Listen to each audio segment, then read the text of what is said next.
Déjà, c'était quand?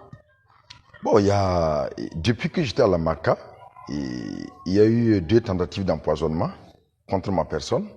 Et il y a même eu un qui est venu dire qu'on lui avait envoyé une mission, mais finalement, il m'a connu autrefois, donc il ne peut pas régler ça de cette manière. Donc il m'a juste avisé pour que je sois très prudent.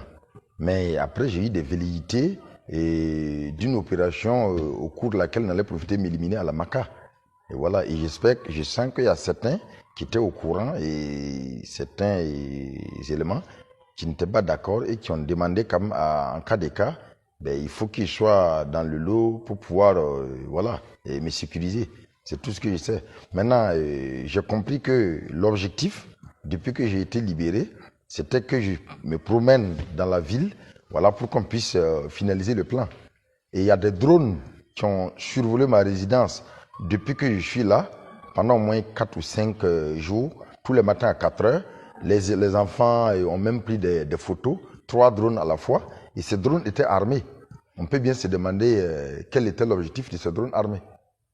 Donc c'est une tentative d'assassinat ratée contre moi qui se transforme en arrestation avec des accusations dilatoires du même rang qu'autrefois. Voilà. Je vais revenir avec une question répétitive. Oui. Pourquoi les autorités vous craignent tant? Pourquoi? Les autorités vous craignent. Je sais que j'ai passé toute ma carrière à combattre. J'ai passé toute ma carrière à combattre. J'ai combattu contre le Polisario, j'ai combattu au Darfour, j'ai combattu au Mali, j'ai combattu au Burkina et voilà, je pense avoir joué ma partition.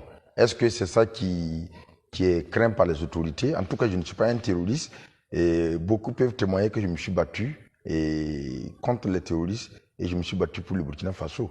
Voilà, le reste, c'est de la politique et la politique n'a pas de sentiments. Si tu es gênant, ben, soit on te liquide physiquement ou alors on te jette en prison ou on te pousse à l'exil. Voilà. Et il est important quand même que